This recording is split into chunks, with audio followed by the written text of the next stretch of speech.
Hey, all right. Hey, all right. I'm back from my freaking quick slumber there. I know it's been only one, but I'm back. And just kind of going to go ahead and give just kind of a quick mashup of everything in one video. Got a couple of news bits on here, a little bit MMA news bits for the week. Haven't been much of really anything going on in the MMA world. Besides for that, a quick review from the TNA Open Fight Night event that was last night. I also got my predictions upon the UFC Fight Night 104. And possibly a Super Bowl pick if I remember to do so in the end. But anyway, though, let's start up on here with the Open Fight Night. Well, the so interesting event on there. Kind of obvious in the one on there, but we have Jeff Hardy winning the briefcase, the number one briefcase out of the four from last weekend. It's pretty obvious he was going to go out there and have himself a world title shot. And yeah, surprisingly there, we opened up the show with the world title matchup on here. Very good physical matchup on between Lashley and Jeff Hardy, or Brother Nero. But it ends for there, it comes with Hardy on the brink trying to do another swanton after hitting him with Twist of Fate and a swanton initially on there. Tries to hit him for another, he ducks off and miss. Lashley throws about there, he hits him with a spear and pins him 1, 2, 3. Yeah. Very good physical match. Kind of nice going out from the two. But shortly afterwards, we have Eddie Edwards popping out of nowhere. Kind of displaying and wanting rematch with Lashley. Or as the nickname as he called him, Triple B. Bitch Boy Bobby. Kind of a nice interesting trap on there. And naturally from this rematch clause.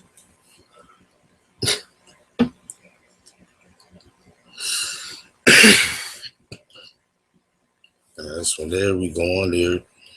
If we got probably a quick snippet review from here. Kind of a quick skit on there. And afterwards, we kind of go through with the DCC coming out in the end. What's it at? I can't quite remember.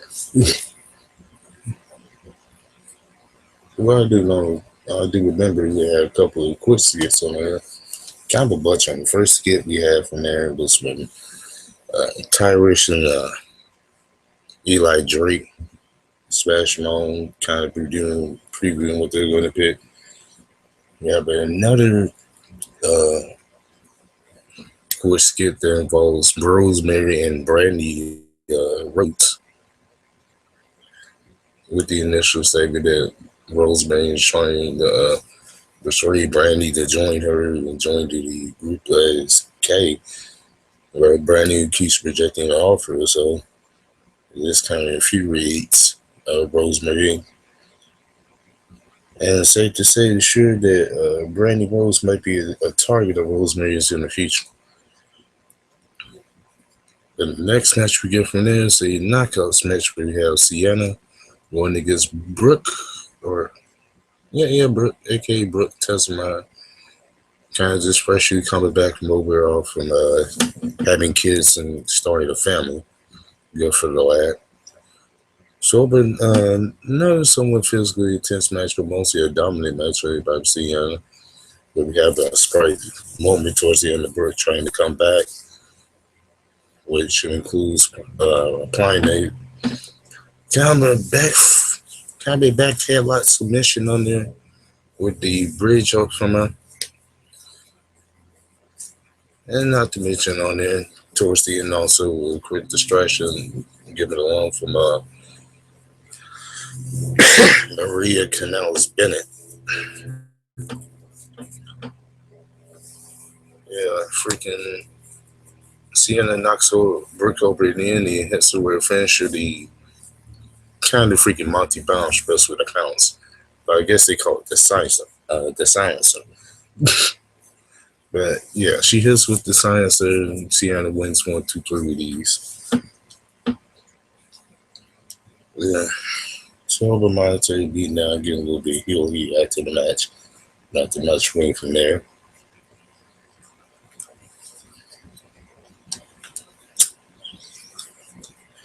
And now in this, next week off, probably the first of maybe 3 skits on with from Aaron Rex and him going through this new persona character change.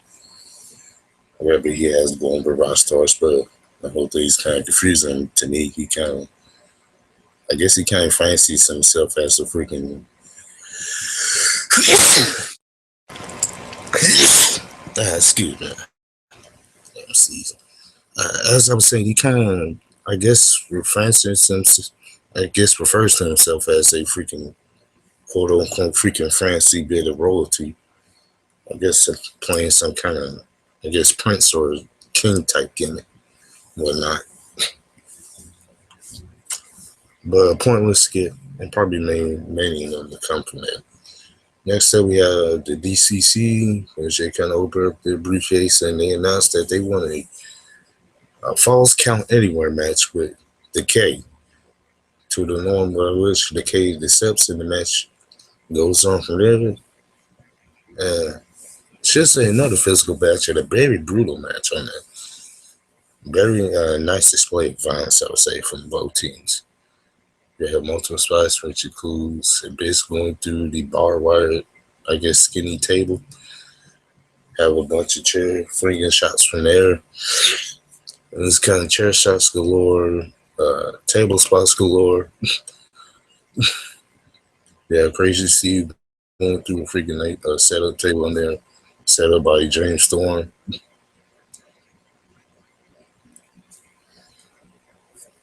And with the freaking brutalness that displayed on there from the DCC, it helps them win the match. They pin Decay 1, 2, 3. I mentioned this match is also like maybe bloody, possibly bloody. But yeah, they involved everything though. And tables, bar wire tables, we have thumbtacks even in the midst. Very nice display of violence from both teams. And next up here, we have Drew Galloway, the Impact Grand Champion, coming out and stating that he wants open. Well, he's stating that he's going to have an open challenge out to anybody that wants to go through, which applies to Moose will come out. And we have a frustrated Moose on here, saying that the first time that he got hit in the nuts, he'll let it slide. He was just giving Galloway the benefit of the doubt. But the second time we deliberately kicked him in the nuts, it made no doubt in my mind that he had bitch tendencies in him. That's not exactly what Bruno said, but it was somewhere along those lines. And he's basically storms down there, gets ready for a fight on there. To the which Galloway kind of backs down from there and states that he already has a opponent ready and open to go.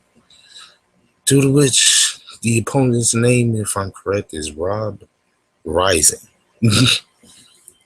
Yes, that's the name, Rob Rising. And basically from the setup from this match from here, though, it was nothing more than just your basic squash match, which only lasted maybe maybe a minute and a half, maybe 2 minutes at the most. We just pumps up, he does his finisher, he just quickly dispatches them. So I don't like to say though, I like the dialogue on there in the beginning going between Galloway and Moose on there with the tensions flaring on there, and it's what happened for the past 2 times that they face each other resulting in Galloway winning by way of low blows. So nice Simply but effective heel turn in there for Galloway so far.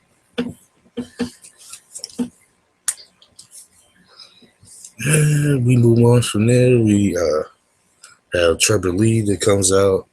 He's going to the third winner in there from the Race to the Case matchup, which I created that was over 2 weeks ago. And he storms through here. He wants to simply have himself an X Division title match with DJZ.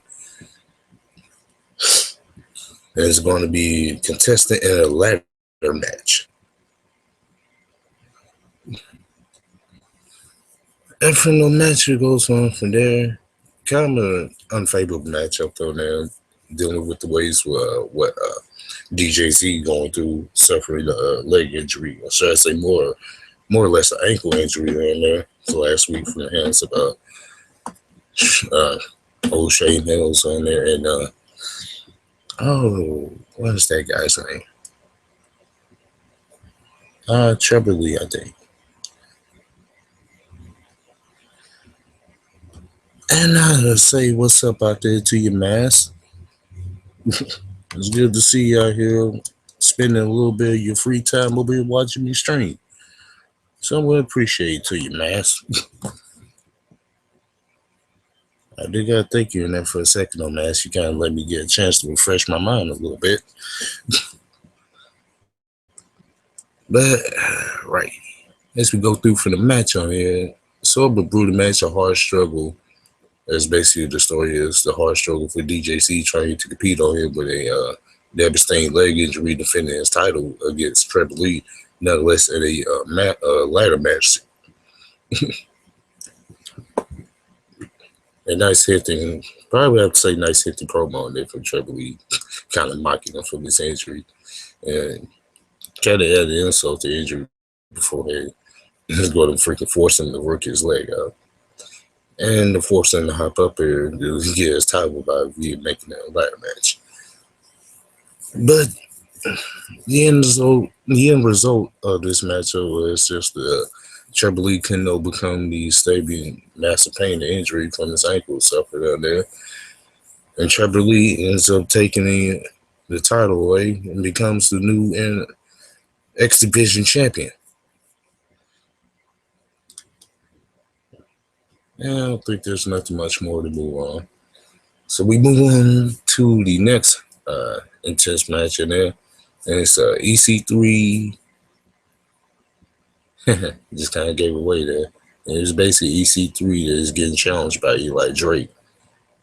Through nonetheless the way of Tyrus, because I guess they still had a whole speaking for you about Eli Drake not being able to use his voice or speak at all still.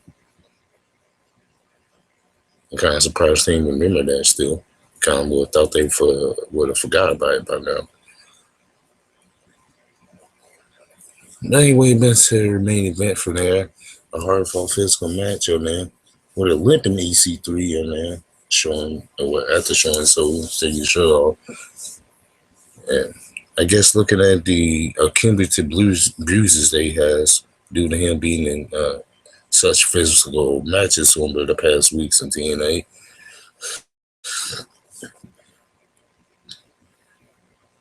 But nonetheless, though, he still finds the earth and the will and the spirit to compete against Eli Drake.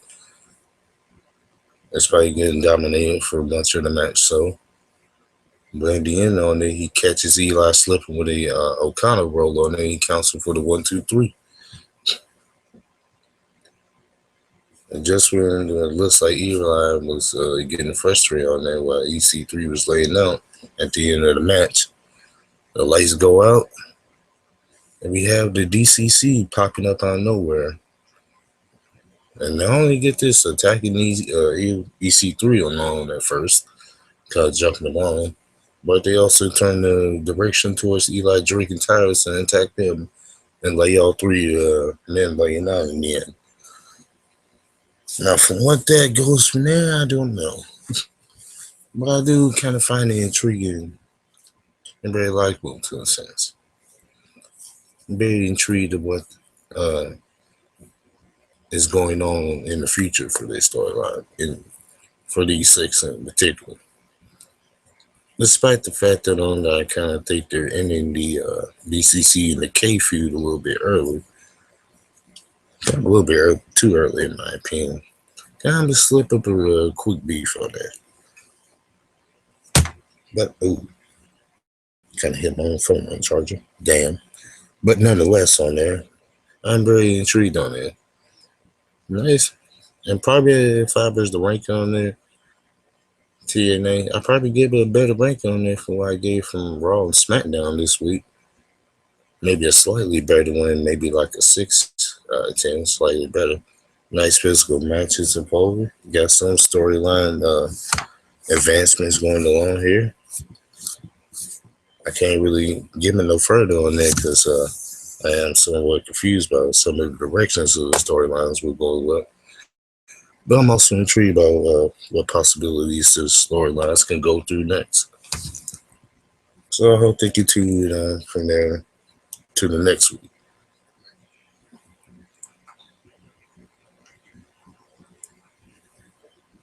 And as we move along from there, we'll switch over to kind of some quick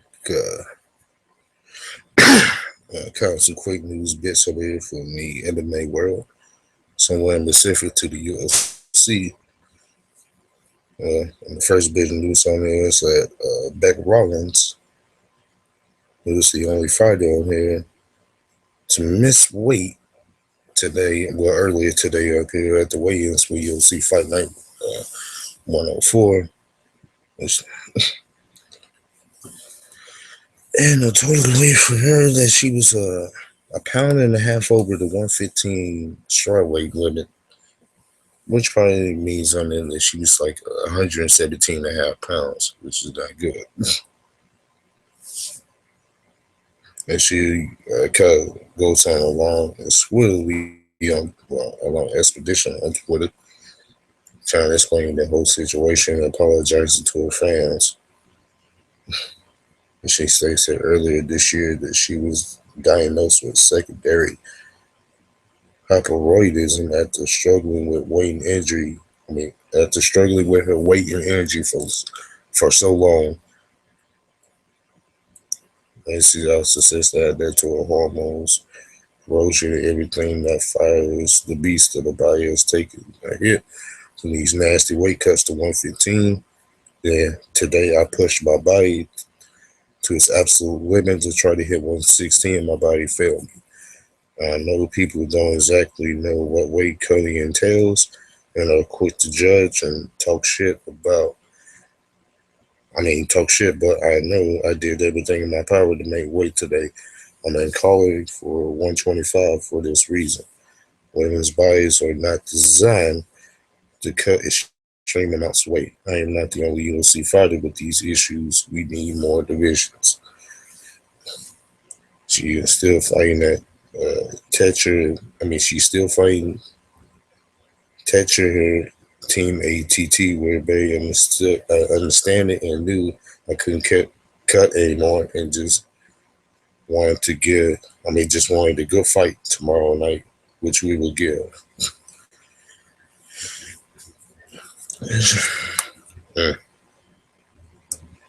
And to what I say for that is, kind of tough waiting on you. Yeah, I know it's hard with the weight cutting out there, but you still gotta get the job done. Even though to her credit, though, she does have somewhat of a point on there. There's not really main weight divisions on here for women in the UFC. Considering only now there are 2 weight divisions total in the 115 and 135-pound divisions on there. It would just maybe next week or a couple weeks away, opening up a newer weight division, the 145-pound division. And she does have kind of some rights to explain this for there, since there is no 125 weight pound division or flyweight division for the women. Hopefully, though, for the UFC, they can kind of listen to her cry. I'm sure I say her cries will help, and actually grant them on her in this freaking way.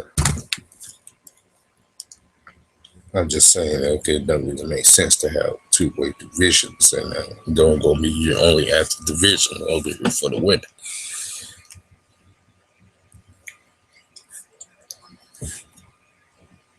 Yeah, but anyway,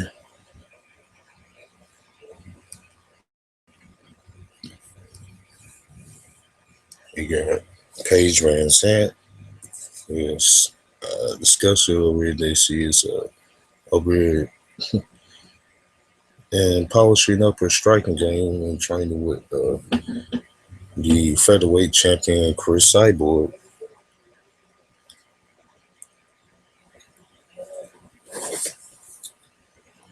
We got kind of nice tidbit of life news on here, as we got former UFC fighter and MMA veteran Jake Shields. He rescues a man that was beaten by mass vicious thugs during the Donald Trump violent protest that was happening earlier in the week. He helped ward off and defended off multiple attackers on here.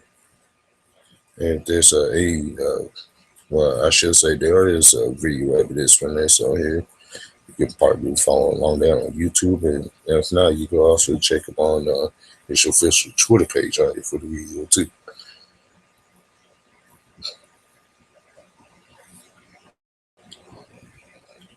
I would say that's kind of a good news, kind of a good hearty thing on there for the lad. Kind of a good Samaritan move on there for Shields too.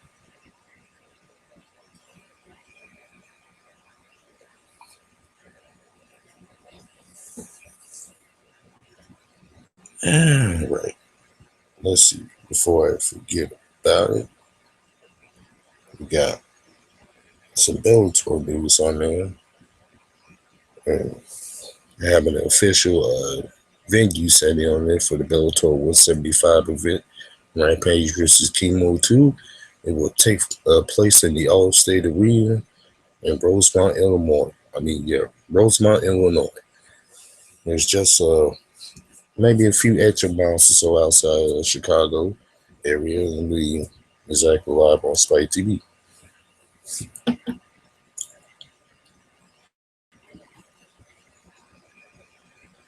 And I think that'll be all the nice tidbits and news on there that I can find for the week.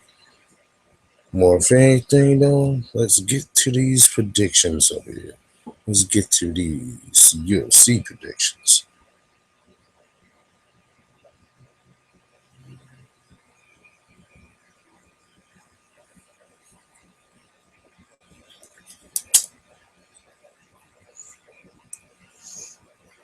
All right.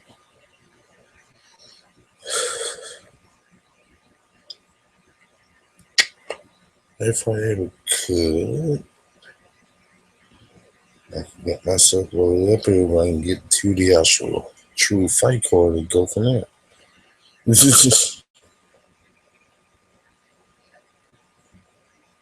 All right, then. And what should we start with? I guess we'll start from the very bottom on here. Yeah, I like to go from the bottom all the way to the top. Mainly, we start with some unknown people, very unknown, probably as most of the card is going to be. They're starting preliminaries. We have Daniel Jelly, which is 501, going against Khalid Routtree Jr. or Khalil Routtree Jr.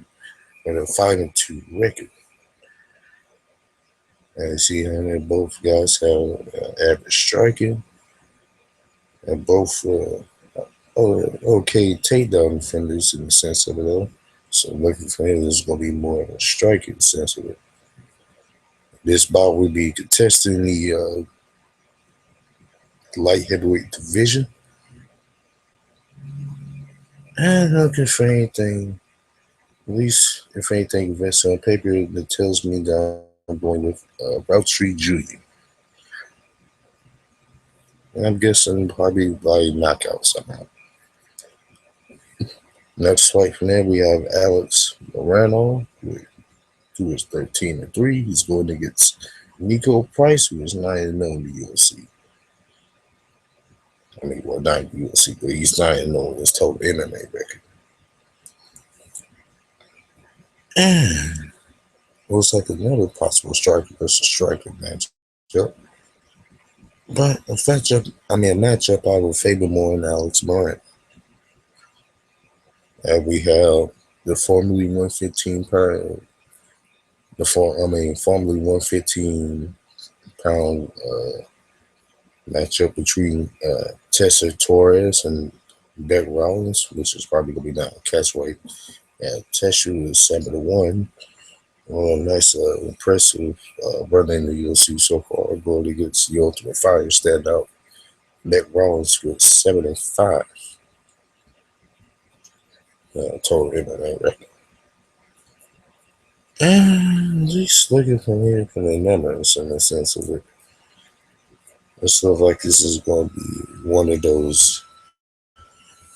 This is going to be one of those fights where if you gain a certain advantage somewhere, you might possibly win a matchup. Considering that these two women are kind of slightly even, I would say grappling advantage probably would make more towards Beck Rollins, but I would give the striking advantage more towards Tessa. And for my pick, I'm actually picking Tessa to win. I think she's going to possibly go in there and not probably go to the decision with Beck.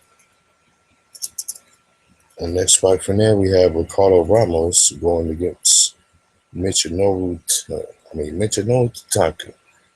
Ramos with 9-1 record. He's a Brazilian fighter going against Takanaka with 11-2 record. Also a bantamweight fighter fighting out from Japan. And this is going to be somewhat of a tricky fight on here. More if anything, I'm kind of picking Ricardo to win. Just looking at him, looks like he has mostly finishes upon from his record. Yes, a lot of submissions on him from that. And I'm not seeing, as you know, he was much of a grappler in the sense of okay striker, not much of a grappler. And I feel like Ramos might go in and submit him. That's right. From there, we have Chad Skelly with 16-2 record going against Chris Grutemeister. Yeah, Grutemeister. And from this fight here, I have a feeling I'll pick probably Chris Grutemeister to win right here. I just kind of looking at it and feel like he's more balanced amount of his striking and amount of scoring his grappling more than Chad Skelly is. Next fight is Adam Milstead versus Curtis Blades. Curtis Blades with a 6-1 record. Most having his wins mostly come by way of knockout. He was going against Adam Milstead, which also has a bunch of wins by knockout. This is going, as we say in the heavyweight division, this is going to be a nice little dragon swing out. I believe that's going to be the first main card fight from there. I could be wrong. I think actually the first main card fight. This is fight I'm about to discuss here next. Jessica Andrade with a 15-5 record. If any Brazilian fighter going against the Ultimate Fighter standout in Angela Hill. With a 2-2 record so far thus far in their career. And yes, this will be another women's strawweight bout. And looking here, I'm kind of looking at the numbers and everything just everything supposedly screams out even fight. But I feel like Jessica Andrade might have way too much experience for Angela Hill. Thus I'm picking her to win. And next fight from there,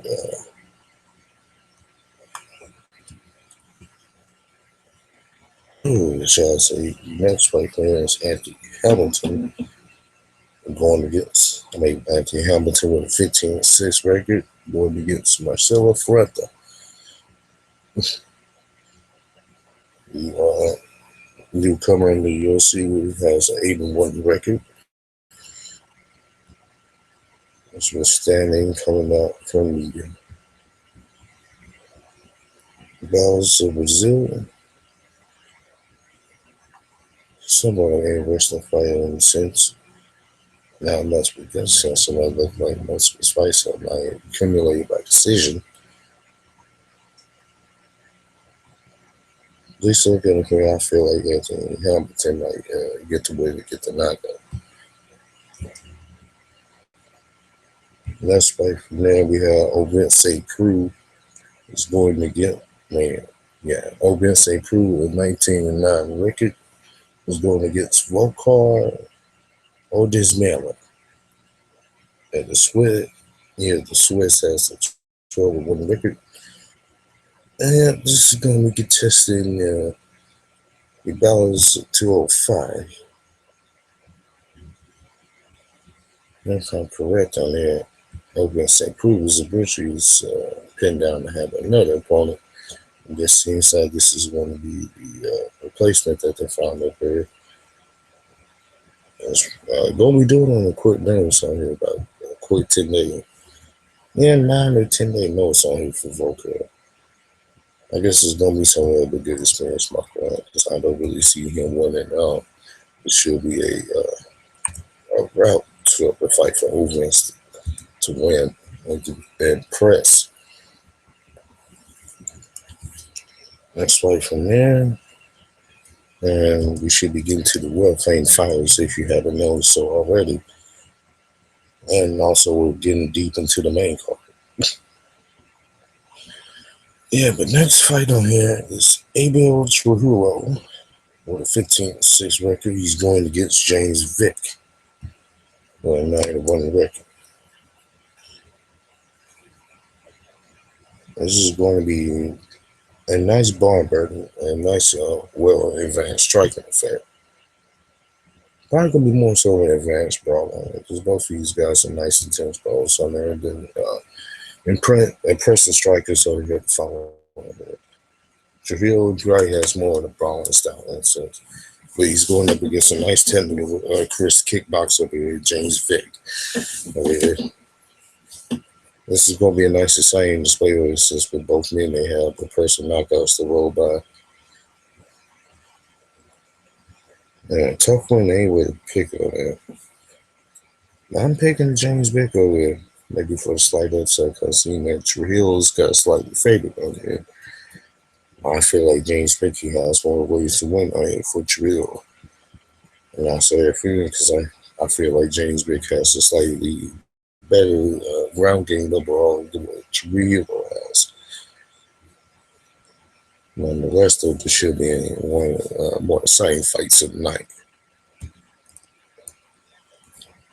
And the next fight from there, we have Alexa Grasso, which, if I'm correct, should somewhere also make it a debut in the UFC.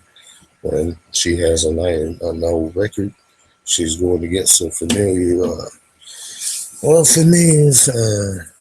fighter up here. One of the possible fan favorites on here, Felicia Herring. And fan favorite, as I kind of learned the detail on it, could mean two different things. It could be a person who loves to cheer for, but it could be also a fan favorite to shit on. Depends on how you feel with Felicia, but she's definitely in that type. But looking at though, kind of looking at striking numbers and this overall grappling numbers between the two though, it kind of feels like it's gonna be really hard for Felicia to win.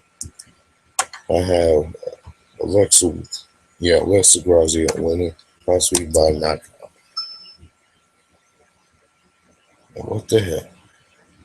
Had to get a bing on my phone. Interrupted.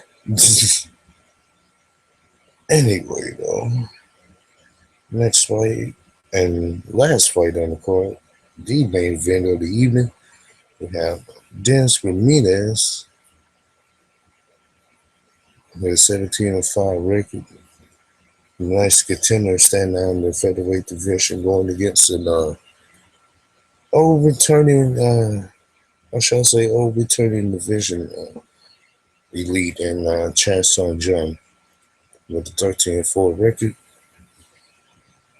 And it's going to be Chad Sung's first fight coming back after this battling 3 years of freaking injuries on that, starting from the aftermath of his title fight with Jose Aldo after suffering that shoulder injury.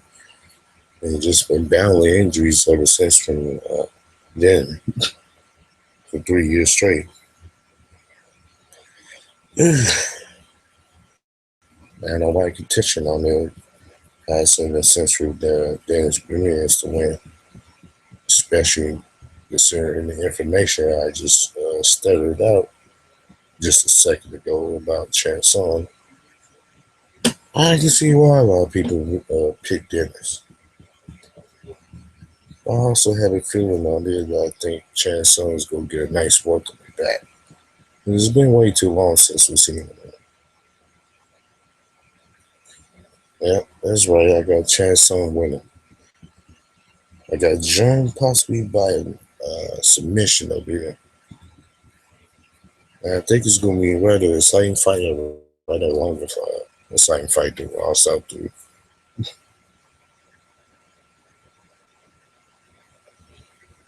And that should be it for my predictions over here for the UFC Fight Night 104.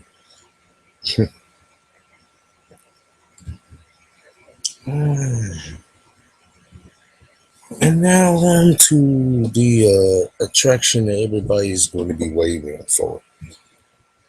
And the 51st edition of the Super Bowl. We have the team. And I sort of picked on him to make it all the way to the Super Bowl. One of my picks are in the New England Patriots. And going against somewhat of an unexpected team I didn't think was going to make it in the Atlanta Falcons.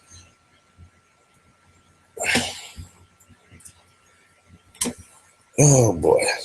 This will be such a nice game and a tough game to decipher. Because we have on here a very explosive, high-powered offense in Atlanta. And we have a nicely thought-out, methodical style of offense over here that New England has. And log on here for the defensive sides. Probably maybe the same, maybe sort of words to maybe describe the Bears defense. And also them having an explosive defense somewhat. I'm saying, well, I'm also saying I think they're an opportunistic defense too. Since this is a defense that is leading the league in the turnovers throughout the NFL season.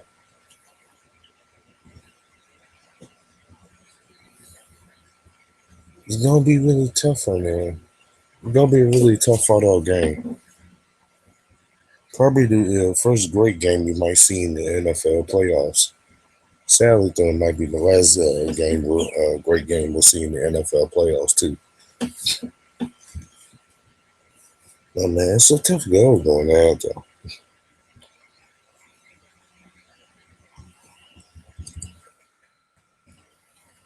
And it's probably going to come down to who's going to crumble under the pressure. Especially in certain situations. So. I know on one side of here we have a nice group over here, a great talented group of players over here with the Falcons have. But we also have a bunch of young players who haven't been in this position and going up here, going to the Super Bowl, to play in the Super Bowl. While we have on the other side, right here in New England, and most of the group are here led by the two head honchos over here, Tom Brady and Bill Belichick. And, I have a nice display of veteran enterprise they can display upon the some of the employees out there, and they can just share their wealth of knowledge on here. At least teaching the way through or go through the process, or they will go through media week, going through all the different press conferences you have to go through, and just prepare themselves up there for the ultimate event that is the Super Bowl.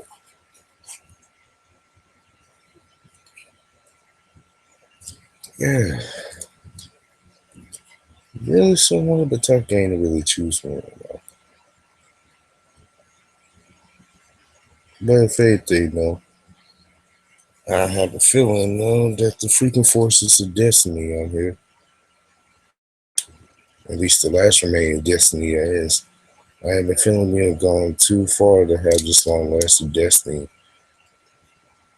And seeing Roger Goodell at the end of the game, walking towards the podium, holding the Lombardi trophy in hand, and he has a gracefully but shamefully prepares his fake smile to walk on top of the stage and hand the championship over to Robert Kraft first, and ultimately freaking shake their hands up on him from some of the famed players, and of course number one, Tom Brady. Probably the most, probably the most, or maybe the three guys that are angry at Goodell for their transgressions. There is the Flakegate, if I even want to call it that. Ugh, such a ridiculous affair. Such a ridiculous story was that the Flakegate. Such a waste of time too.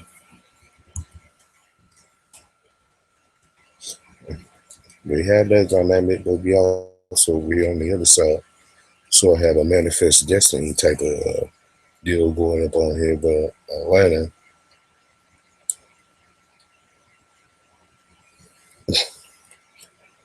I mean, freaking nice woes, luck that we're going through, especially from learning at the recent history of Atlanta. And their recent history has just been nothing but a down wave of woes over here. Woe after woe after woe.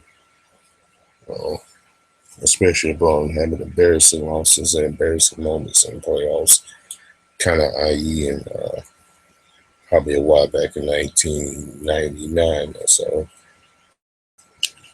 I should say, the last time that they were in the Super Bowl, having their NFL Man of the Year, and probably their top defensive back of the year getting caught the night before the Super Bowl soliciting a prostitute. We had certain things like that happening, certain types of bad luck like that happening to the franchise. But at least in the Marvel sense of it recently, everything's been good in the Rose Bowl.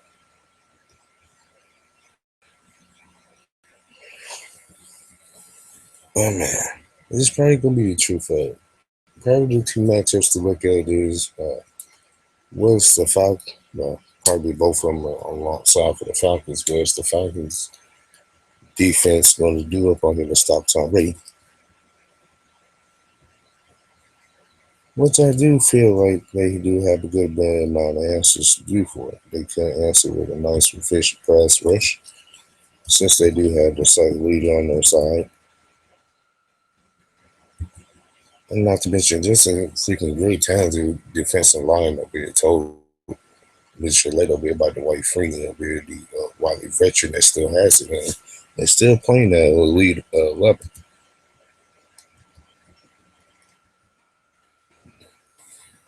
But somewhat the downfall in there for Atlanta is their secondary on there. While for the most part, the secondary does hold up, at least in terms of zone on there. We also kind of look at it, feel like it. I shall say they kind of lacking in the skill coverages of man coverage. And you can't see too many times on here, but they're all focused on man coverage, especially when there's no pass rush given to the quarterback. We've seen recent quarterbacks go sit back and call through the man defense. And even most of the part, sometimes we call through their zone defense if their pass rush doesn't get to them. They have a nice defense displayed on it, but it seems like the key up here from Lamb is their pass rush. The New England's offensive line can keep Tom Brady upright, which they have been doing that good for mostly throughout the whole year. They keep Brady upright, and they can give Brady all the time in the world to cut through and chop up whatever defense that they're in. Because it does look like with that secondary, they kind of do like in pass coverage and skills, especially in terms of man. But the other side from here, you have to see what the Atlanta offense has for going up against this somewhat sneaky, unwanted, vaunted, but very respected New England defense. As one of the league leaders in keeping the offense from scoring many points. One of the league leaders in that, not the league. It's kind of funny to look at on here and you see that Million's defense has been just riding the pine along the averages, just kind of averaging out numbers on for the most part of their defense. But the one striking thing that kind of stands out from it is the fact they are the lead leaders in points allowed.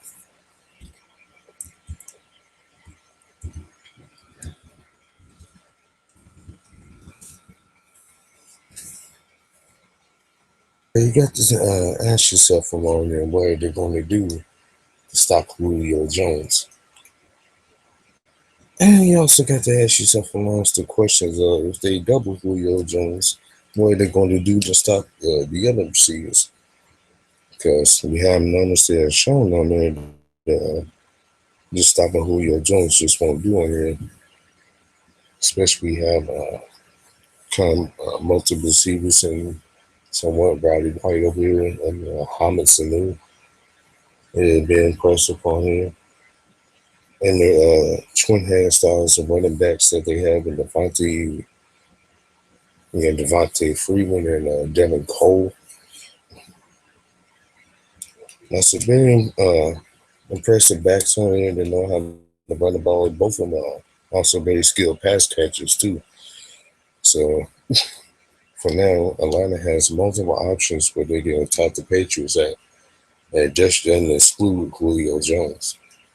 So it's going to be interesting to see what kind of game plan Bill Belichick comes up with to stop all those weapons that Matt Ryan has at his disposal.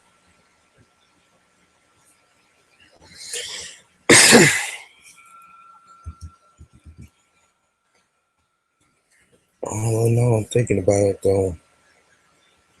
I kind of feel like Manifest Destiny is calling. I kind of feel like Manifest Destiny is not calling for Atlanta, but it's calling more in favor for the Patriots. And possibly in favor of all the fans that are going to be watching. Just to see this nice and folding drama of what Roger Goodell has to go through when the Patriots win. Seems like most of America wants to see it. And I don't lie, I kind of want to see it myself. And plus, don't you see what freaking Brady has been doing? They've been going to freaking tear. As you know, the freaking Patriots have almost practically been undefeated since Brady's come by to be the starting quarterback.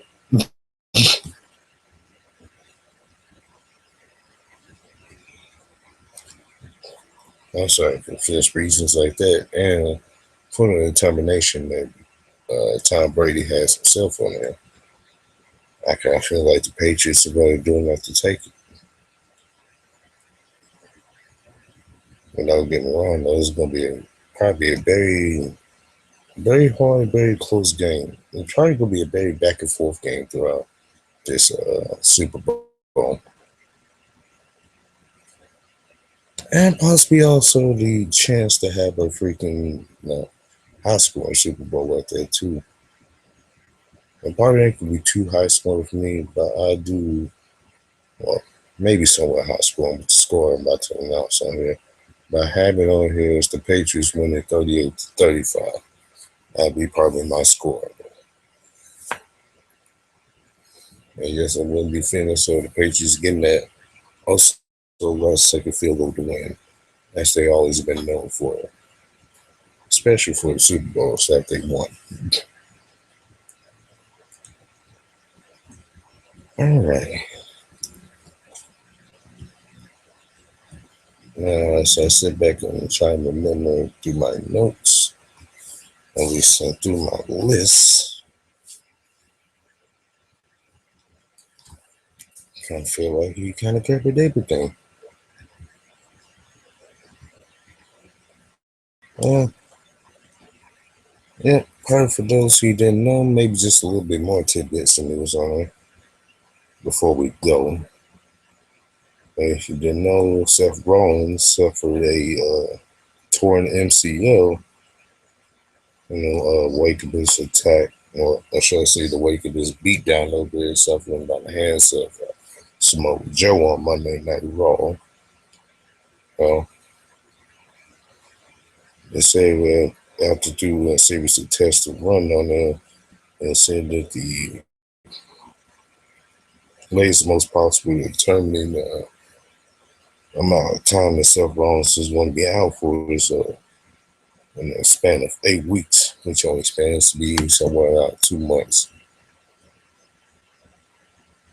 So it looks like it might be possible for Seth Rollins to come back at WrestleMania. It looks possible. Not say certain, but it looks possible.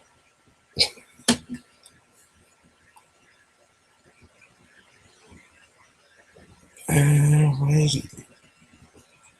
Let me sit through here, try to mull through a more scribing notes.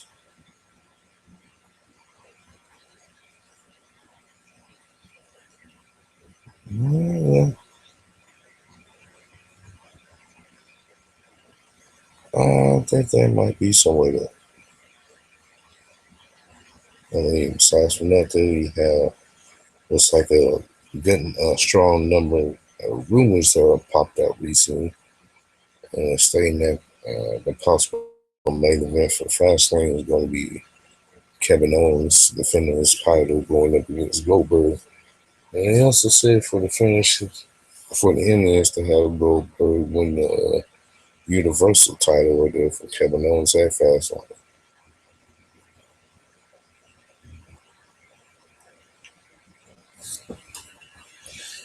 Alrighty.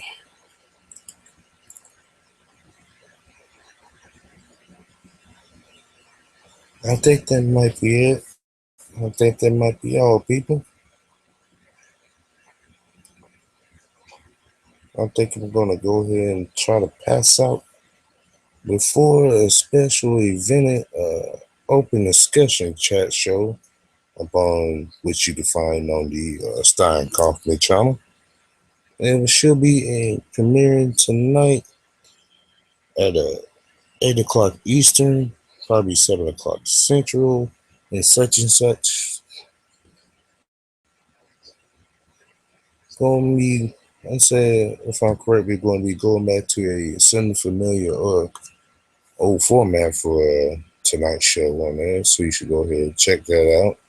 I'm probably going to be popping in, making some kind of appearance sometime soon on that show. And also tomorrow on there, since while I'm also going to be, if not me, then possibly Stein. We'll probably have to work this out maybe later on there, but we're possibly going to be going over here and doing a probably another live review appearance for the UFC Fight Night 104 event over here. And so, from what that said, this is the Lone Wolf signing out, and he'll see you later.